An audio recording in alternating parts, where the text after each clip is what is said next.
ZABoxingNation, where boxing lives, breathes, and breaks down. Today's episode is stacked. Honestly, one of the biggest news drops we've had in weeks. We've got a massive January 31st showdown in New York.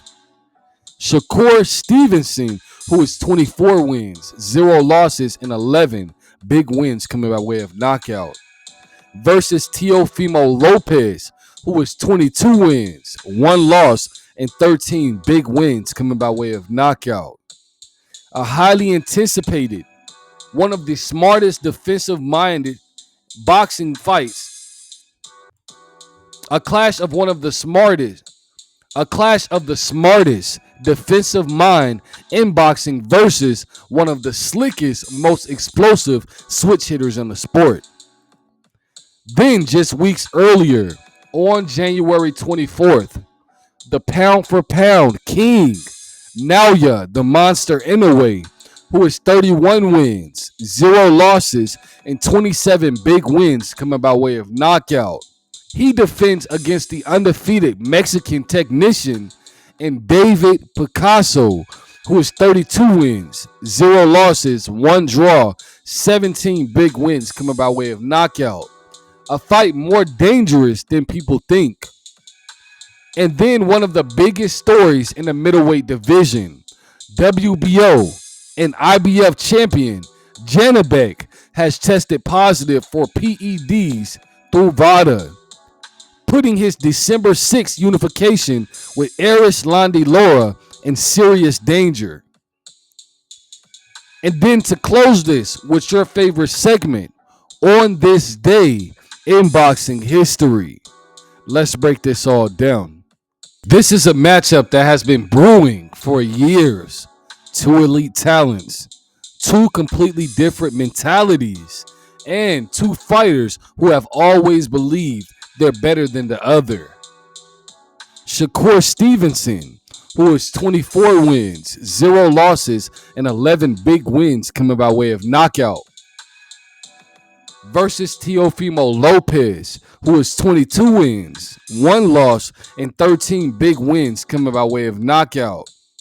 Shakur Stevenson, the pure boxer, he has elite defense, perfect distance management, tremendous southpaw angles, low punch intake, arguably the hardest fighter in boxing to hit cleanly. Shakur Stevenson isn't just a defensive fighter, he's a punisher of mistakes. When you overcommit, he punishes. When you wait too long, he takes the round. Teofimo Lopez, he is a switch hitter, explosive counter puncher, fast twitch athleticism, great timing, does a tremendous job disrupting rhythm. He has elite confidence when he's dialed in. At his best, Teofimo Lopez is a nightmare. We seen it when he knocked off Lomachenko, when Lomachenko was in his prime and considered one of the best in boxing, and he still is.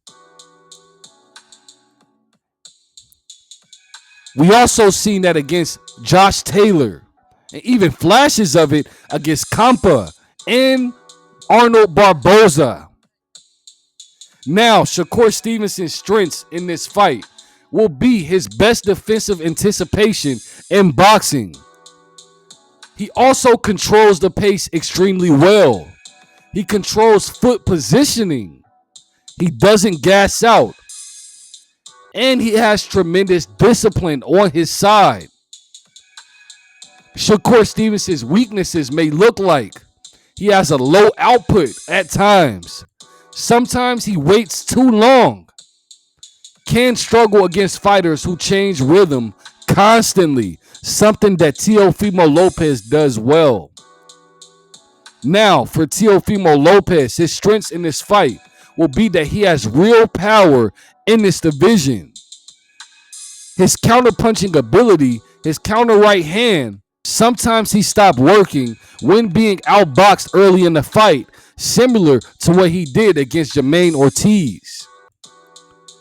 We also know Teofimo Lopez's weaknesses might be he has defensive lapses when he is admiring his work. Now, the key question for this fight will be, can Teo cut off the ring on an elite mover with perfect distance awareness? Can Shakur take Teo's mid-range explosions the same way George Kambosos did? And does Teofimo Lopez's power matter against a fighter who doesn't let you line up shots? This is a cerebral chess match. Shakur's discipline versus Teofimo Lopez's explosiveness. I'll save the final pick for fight week. But stylistically, this is one of the most fascinating fights of 2026. Let me know what you guys think about this fight in the comments below. Shakur Stevenson versus Teofimo Lopez. Many casuals are brushing off David Picasso, and that's a big mistake. Naoya Inoue, who is 31 wins, 0 losses, and 27 big wins coming by way of knockout, versus David Picasso, who is 32 wins, 0 losses, 1 draw, and 17 big wins coming by way of knockout. David Picasso is tall, crafty, well-schooled, and patient. He fights long. He doesn't panic under pressure, and he doesn't waste energy. He's also very good at dealing with pressure fighters. And although Naoya Inoue is much more of a pressure fighter, David Picasso won't get overwhelmed easily. Naoya Inoue's strengths in this fight will be that he's the most explosive combination puncher in the world. Devastating timing, devastating power at this weight division, high-level feints, rapid-fire adaptability, makes adjustments in real time. His body punching ability is next level. I believe that David Picasso's strengths in this fight looks like he has a long jab, calm under fire, good at controlling the tempo, strong guard, underrated counter-punching ability, and he's consistent and doesn't make big mistakes. Naoya Inoue's weaknesses could look like he can be touched early before he downloads you.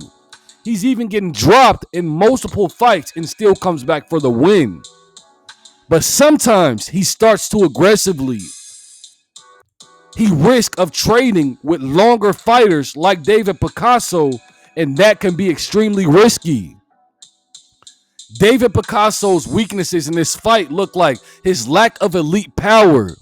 He can get stuck fencing with his jab, and sometimes he's a little bit too patient.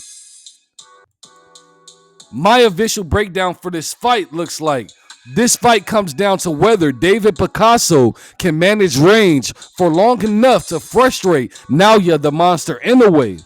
But Inoue's ability to break fighters down round by round is unmatched. Once he gets inside your chest, it becomes a timing war, and he wins 99% of battles. Still, David Picasso is not a guy who folds. This will be more competitive than fans expect. Let me know what you guys think about this fight in the comments below. Naoya the Monster Inoue versus David Picasso.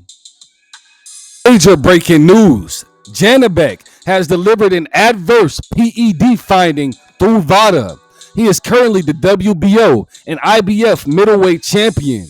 This immediately places his unification with Erislandy Lara, the WBA champion, on December 6th in jeopardy.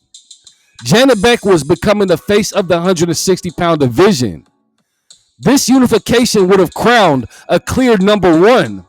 Erislandy Lara is 41 years old. He isn't waiting forever. Middleweight has been starving for big fights. A failed test at this level hurts the division's credibility. But what happens next? The B-sample testing, possible suspension, possibly stripping Janibek, and the fight cancellation. Erislandy Lara may fight a replacement or wait for a rescheduled fight. If Janibek is removed, Erislandy Lara becomes the top dog at 160. And we know if Terrence Bud Crawford comes through, he can beat Erislandy Lara to become the champ at 160. The path to undisputed becomes chaos. This is one of the worst times for this to happen. The division finally had momentum. Let me know what you guys think about that in the comments below. Beck fails his sample from VADA. So now the fight is possibly canceled with Erislandy Lara for the unification. And now for your favorite segment, On This Day in Boxing History. May 15th, 2004, Antonio Tarver stunned the boxing world by knocking out Roy Jones Jr. in round 2, capturing the WBC and the WBA and the ring light heavyweight titles. This was one of the biggest upsets in modern boxing. Roy Jones was considered untouchable, but Tarver's timing, patience, and left hook changed the history. This knockout remains one of the most replayed moments in boxing history and a reminder that anyone can get caught, even the greatest. But that wraps up my segments for today. January might be one of the most biggest and competitive months in years. Shakur versus Teo is a generational chess match. Naoya, the monster Inoue versus David Picasso is a sleeper threat. The Janibek PED situation could reshape the entire division.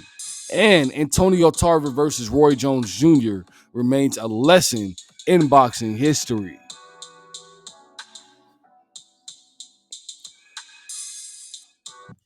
But don't forget to like, comment, share, subscribe, and turn on post notifications so you never miss out on an update.